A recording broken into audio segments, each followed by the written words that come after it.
is Don Woodring. The business is called Mentorship Club, and we provide mentorship services to other people.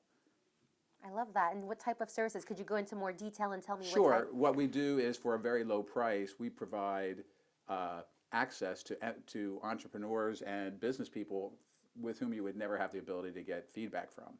So we have some of the best mentors in the world, including like the CEO of DHL, the CEO of Logitech, one of the 100 most powerful women in the world according to Forbes, those kinds of people. So Yeah. you can ask 5 questions a month, and for that small fee, you can get access to those people and ask questions and get that feedback from them. And then we also have algorithms that will align the question that you're asking to the appropriate people. So if you're going to ask, say, a question about fashion, it's not going to go to Ron Fidzikowski because he's one of the 100 best CIOs in the world, and if you saw him dress, you wouldn't want fashion advice from him. But you would get it from, say, Vicky Cantrell, who is one of the best-known people in the retail business, or Stephanie von Wadsdorf. Steph has been written up in the Wall Street Journal umpteen times, those kinds of things. Yeah, that is amazing. And it is online based, is that correct? But you also hold events and seminars? Yes, we do. So we haven't rolled them all out yet, but we do hold webinars and seminars. And then we're also creating a thing called Lion's Den, which is essentially like a mini Shark Tank, where entrepreneurs can present their business ideas to us. We vet them, and then we'll have a panel of people who are willing to invest in the business. Yeah, I think that's incredible. I'd like to know a little bit about your backstory, about Sure. yourself, and how you started up your company. Well, I really am the luckiest man in the world, to be totally honest. I came from, let's just say, humble beginnings. You know, my mom was an alcoholic and a drug addict. She took us kids, 4 kids, to live in South Central LA for a period of time. Not a long period of time, but let's just say it was an intense period of time. And let's just say a lot of bad things happened to us when we were out there. My father found out, he came and brought us back to Central PA, and it was a much more stable environment and those kinds of things. Yeah. But then I did run into some health issues. So I have everything from muscular dystrophy to diabetes to, my God, I've had a couple of organ transplants, a kidney and a pancreas. I had cancer. I have had, just the list goes on pretty far. I've had 46 surgeries. I've had 8 incurable diseases, those kinds of things. But I never let those things get me down. I still won 3 state championships and took 3rd in another category. So I think that has to do with predominantly your mindset. Yeah. You cannot become a victim. And that's the one thing I really have little tolerance for, is people who want to be a victim. However, we can really help people overcome obstacles if they have those things. So then I later got married and had a couple of kids, got divorced, and of all those little obstacles I had, the only one I could not overcome was the fact that I was gay. So I could not accept that because I was raised in rural Pennsylvania for the most part. And I was also an athlete, and you could not be an athlete and be gay. So I wasn't giving up sports. So I just stayed closeted for a long time, which is why I got married and I had kids. Yeah. That must be so hard, like all these things you've gone through, not being able to be yourself, and now here you are having this mentorship business where you can help other people. Like, that's just incredible, and the willpower that you must have in order to come out on top of everything. Well, I'll tell you, it is a lot about mindset. So the other thing I was very fortunate about is I really had some of the best mentors you can imagine in my professional life. I had my first business mentor was the CEO of DHL. My next business mentor was one of the top turnaround CEOs in the country, followed up by a multi-billionaire. Bill owns and runs a public company called W.R. Berkeley. He's worth, I don't know, 5-6 billion, probably more than that now. And then also the co-chairman of Ernst & Young. To have access to that kind of mentorship was invaluable. And then because of that, or in large part because of that, I became the CEO of a public company. And I was only one of 30, or one of 10 that was under 40 at the time. Yeah. So I was very, very, very lucky in my lifetime. Yeah, I would say very lucky. Yeah, exactly. And then for the type of clients that you have, the programs that you offer would be for any mentees, people who are mentors, so anybody who's looking just to better their lives as far as their business and life goes, correct? Exactly. We do both B2C as well as B2B. So anybody, predominantly we look for either entrepreneurs or people who are ambitious professionals that want to grow within their own company. And the ability to have that access to that kind of mentors that we have is invaluable. You would never be able to ask a question and get an answer by Tim, who was one of the presidents at, oh my gosh, Campbell Soups and those kinds of companies. But you would get access to those kinds of people and to be able to ask them very specific questions and get the answers to those questions. Otherwise would be impossible. Yeah, no. So you offer a great, invaluable opportunity to Right. other people who are inspiring to be like you guys. And then I want to talk to you about the Lion's Den. Can you talk to me a little bit more about how the process is and how can you join? And then the little mini Shark Tank that you guys have and how you vet. Yeah, so the way the process will work, it's not implemented yet, but it will be relatively shortly, is that when an entrepreneur has a business idea and he wants to look for funding, he will present his business plan to us through the Mentorship.club platform. And you have to be a member of Mentorship.club to be able to participate. And they present their business plan to us. Then myself, as well as maybe 2 or 3 other people, we vet that to make sure that the ideas that are getting in front of our mentees, our mentors, are adequate and have some real value. And then we'll have a panel of, say, 4 to 6 people who are, highly accomplished business people, and they'll make that presentation to those people. It's very similar to Shark Tank. And then they'll ask questions. It'll get, further scrutinized, and then they may get the funding they need. That is awesome. And Yeah. do you document this process? Are you sharing this online so people can maybe have an idea of how it goes and who's in it? Yeah, so for example, what we do right now is some of these stories we also put on our YouTube channel. Now, we're relatively new in the social media outlet, so we're in Instagram, it's official, mentorship.club. On YouTube, I think we're just mentorship.club. And we will provide examples of what happens in the Lions Club. Also, like one of our videos on there is how a billionaire saved my life. And that's a story of Bill Berkeley, the man I just mentioned a little bit ago. And when I needed I had a kidney transplant, and then later I needed a pancreas transplant. When I needed the pancreas transplant, I was traveling across the country with the guy I had set up to be the CEO in case of my demise during the surgery, which was a very little chance, but still was a chance. Mm-hmm. And as a public company, you have to make provisions for those those potential eventualities. Yeah. So that night at like 3 in the morning, I got a phone call, and they said, "Don, we have a Cadillac pancreas." And I said, "Well, what's a Cadillac pancreas?" And they said it was a gentleman who was only 22 years old, and he had unfortunately died in a motorcycle accident. So I needed to find a way that I could get back to Pittsburgh, which is where I had my 2 transplants. Yeah. Luckily, Bill owns a large insurance company. So I was going to do my transplants in Philly because that's where I was living. But he told me to look at Pittsburgh, who was one of the top 3 places in the world to have transplants done. Wow. So I had done that, but I needed to get back to Pittsburgh in a short period of time. And it was a Saturday because flights were canceled that night. It was a Friday night that I got that call. Yeah. And on the weekends, there's less flights because it's not a business day. So I was trying to get home. I'm trying to make a long story very short. And I could not get enough flights between planes, trains, and automobiles. I could not get back. So my ex-wife at the time told me, "Don, why don't you call Bill?" And I was like, "I'm not going to call him at 4 in the morning." But she convinced me to call him. I did. And he was really pretty thankful that I called him. He's a great guy. I really got along great with Bill. Anyhow, he gave me some names of people to call. He said to me, "Make sure you tell them that you have a friend in Houston, but you don't want to wake him up," which meant he had a friend in Houston. Yeah. He didn't wake him up. But anyhow, I could only get one flight, and it was like $25,000 from Dallas to Pittsburgh. Yeah. Well, I had just been traveling the country, even though I had a large limit on my credit card, and if I had not been traveling the country, I could have done it, but I couldn't even do it at that time. So he put it on his credit card. I got on my flight. They were late picking me up, so we changed the destination to a airport closer to the hospital. We landed, and I said to the guys, "Do you know why I'm here?" And they said no, so I explained the situation. So they tried to make up time, but they could only make up a certain period of time. I walked right off of the airplane, and in the meantime, the plane had not even landed and my phone was ringing. And they said, "Mr. Woodring, you have 15 minutes to get here because you only have a window within which every organ has the ability to be transplanted." So I got off the plane and I said, I'm 2 blocks away. So I got off the plane into a car that was waiting to take me there. This gentleman had to be 65, 70 years old, was driving so slowly. And so I explained the situation to him. This poor gentleman started breaking all sorts of laws to get me to the hospital in time.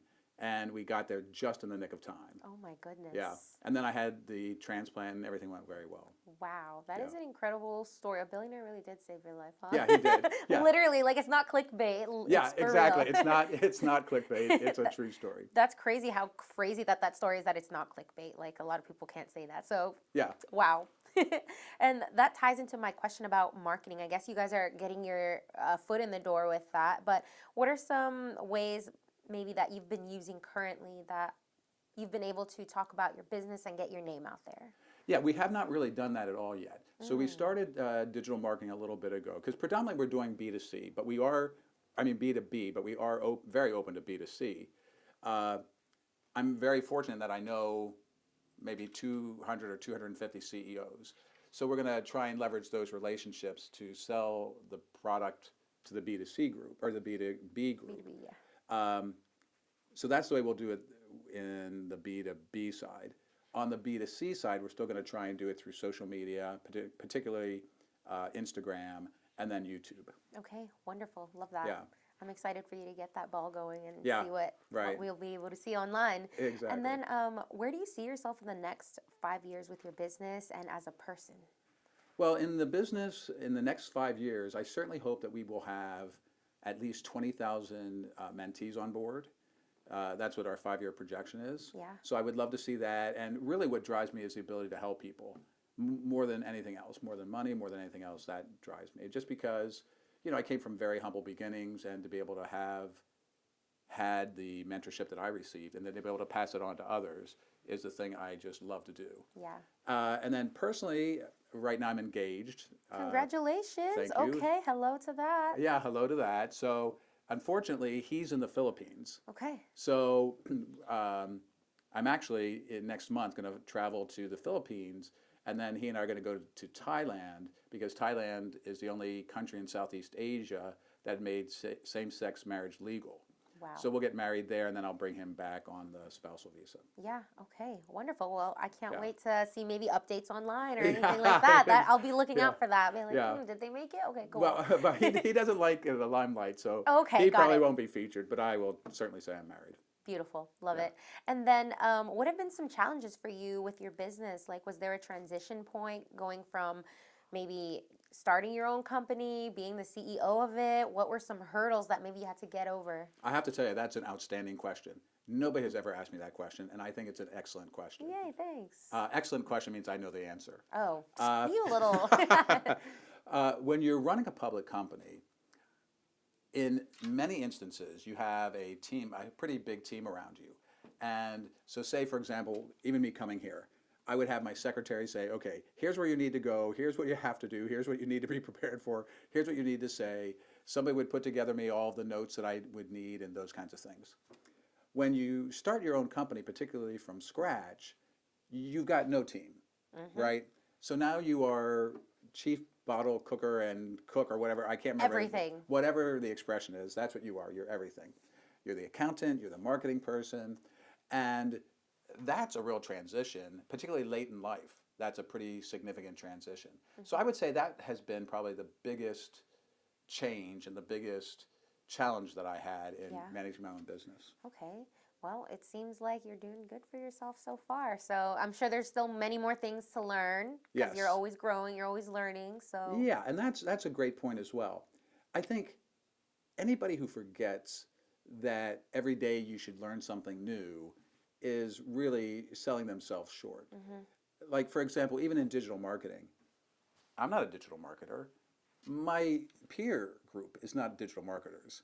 So not only can we do mentoring to the younger generation, but I think the reverse mentoring from them to us is also just as great. yes. So I think that's really the gold when you get a relationship that works both ways. I think Mutual, that, yeah. yeah, Love it. that's what I really think the gold is. And then I'm interested in the mentor speed advising. Talk to me a little bit about that. They're what, sorry? The mentor speed advising. Like, how does that Oh, work? Is that like speed dating a little bit, but with advising? exactly. Now, we haven't done that yet either. So these are Okay. things in the future. We're doing the mentorship, Gotcha, just gotcha. not the lines down or the speed How's that thing. gonna go? How's what?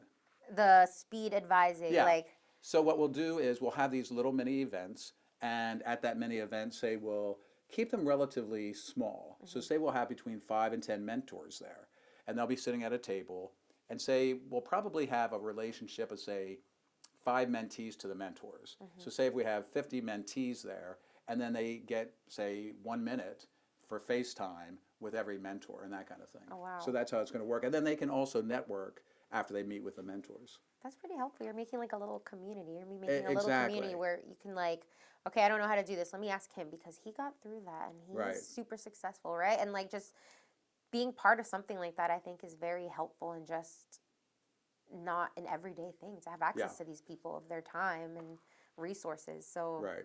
that's incredible that you've given that. Yeah. And then, what do you like to do on your free time when you're not helping other people, working with other CEOs? What do you like to do? What does free time look like for you? Um, well, first of all, I just love business, so I love doing things in business. So I'm very fortunate in that area. But in addition to that, I used to play highly competitive tennis. I just had knee surgery and neck surgery, so that's out, so I can't do that Yeah. any longer. Darn it. I had 2 knee replacements and then neck surgery, so that's out. I think pickleball's out as well. Dang Uh, it.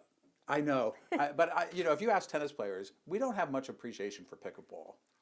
Really? Yeah, we don't really like pickleball. Why is that? Well, I just don't think it. Are we like, nah, that's not a sport? Exactly. It is. I know it is. I really kind of know it is, but it seems like it's mostly for older people. Although I know it's not. I just think the skill level's different. I even take a look at it. I'm like, well, why aren't they moving closer to the net to take the Yeah. angles? And so, if you're a tennis player, I don't think we have a terrible amount of appreciation for the pickleball. Yeah. But that's one thing that's a little easier on the knees and the neck, so I thought that could be something I could try. For sure. And then I also like antiquing, collecting some older things. I have really a pretty wide range. Music's really important in my life and helps you get through certain things. Oh, So, for sure, yeah. yeah. I love music too, yeah. But no, pickleball is actually like blown up since. Like I see it It- everywhere. I'm just like, okay. well, and they're taking all of our tennis courts and converting them into pickleball courts. Well, they're not ours, right? Technically. No, just kidding. Yeah. Exactly. No, I love that. And then what does your team look like currently? How many people do you have on board with you? Or are you currently just you right now or maybe a couple? No, but we take a full advantage of the gig economy. So, for example, our technological people are based in San Francisco and Toronto. Our digital marketing person's based, one's in Thailand, the other's in Pakistan. Okay. And then our sales team, right now I'm the sales team, although we're looking to bring somebody on board in sales. Okay, wonderful. So it sounds like you're looking to expand. And Yes. is your location like at home or do you have a business since it's like mostly like online? It's all online, and all Okay. of our communication goes through our website. So, for example, a mentee can't reach out directly to a mentor. However, because all the communication goes through our website, we are highly protective of our mentors. That's how we can attract as high quality of mentors as we have. Yeah. But if a mentor takes interest in a mentee and wants that relationship, they can reach out to the mentee, but the reverse can't happen. Gotcha. But because it's all online, that enables us to use the gig economy and use people from all over the world Yeah. to help us grow the business. Absolutely. And then I see that you have a section here about giving back, never forgetting where you came from is Right. important. And I would just like to touch on why that has shaped you as a person. I know you've been through a lot of things, and it's hard to sometimes come out of that having a positive outlook. So I'd like to know Right. maybe what the secret is or what you've been able to do because you've been through so many things that would I feel like would kind of like back to back would kind of like break somebody's spirit, but it hasn't broken yours. So could you elaborate on that? Yeah, I think that's a great point. So right now, actually, I'm about 85% of the way through writing a book about overcoming obstacles and that kind of thing. So it's a 10-step process. The only one that has to go in sequential order is acceptance. So, for example, the other thing that's not in the video is I completely went deaf in my right ear. Oh my This happened goodness. maybe 3 years ago. That for me was probably the toughest thing because of my love of music. I used to sing. Now it's difficult to do those things. But the very first thing you have to do is accept it.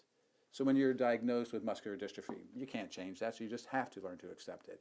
Diabetes, you just have to learn how to accept it. The transplants, the going deaf, all of those different things, you just have to accept those. So that's the first order of business. It's not always the easiest one, but it's the first sequential one.